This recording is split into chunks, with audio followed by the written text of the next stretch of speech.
But speaking of fitting everything into an hour, that's all the time we have for today's review of Life Abroad. Thank you, Grace and Adam, for your reviews today. Thank you. Thank you. That's all for our reviews, and I've appreciated your insights. I look forward to hearing more from you next time. But we have now reached the end of another episode of TBS EFM's weekly review. Thanks to all of you for listening. Listeners, we would love to hear your feedback too. Our email address is weeklyreviewefm@gmail.com. You can tell us your thoughts or say hello.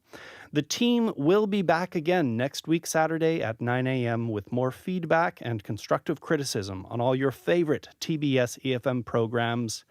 But I have sad news for any of our listeners who've enjoyed my hosting during my time here. Loyal listeners have surely noticed the way TBS budget cuts have squeezed out many of the programs that listeners love. And that squeeze has reached Weekly Review at last. I'm sad to say that this is my last week as the host of Weekly Review. For me personally, that's a loss, and for all the team members who have enjoyed working with me, and also for listeners who've enjoyed my hosting, hopefully, or my cheesy jokes by some strange bit of luck. But the greater loss is one that I've seen up close as a reviewer here at TBS EFM. Strangling TBS EFM's funding has robbed Seoul, Korea, and people from every country who are streaming TBS EFM or listening online of an amazing resource. As a reviewer, I've heard a huge variety of programs presented by TBS, and it's my job here to offer constructive criticism about individual shows. But here's the big picture. TBS EFM delivered a huge variety of different perspectives on Korean culture to a global audience in real time for hours every day in a global language. There were so many different views of Korea on TBS EFM at its peak. Family stuff, comedy, chat shows, live music, deep analysis, conversation with listeners from all around the world, and personal interviews with culture and thought leaders. Altogether, TBS EFM gave the world a glimpse of Seoul life and Korean culture that you couldn't find anywhere else.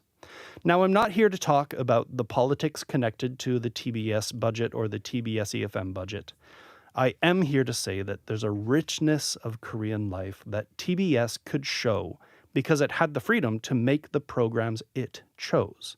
Not education specific only, news focus only, or promotion only, but only TBS EFM was in the position to give such a variety of different looks at Korean life. Now, was every program I listened to perfect? Of course not. Did I hear some opinions I didn't like sometimes? Oh, yes, I did.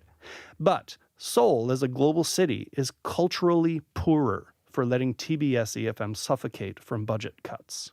So if you care that global audiences get a window into Seoul and Korean society as it really is, told by creative and interesting people who live here and who love it, please consider contacting your local representatives and encourage them to support TBS EFM. It's been a pleasure and an honor to work with every person I've seen here on my panels and on the production side of the show. Thanks to all of you from deep in my heart. But most of all, it's been my honor to serve you, the listeners. This has been Rob Awahan for Weekly Review. Enjoy the rest of your weekend. Stay safe and support Korea's culture and a global view of it by supporting TBS EFM. This is Rob signing out.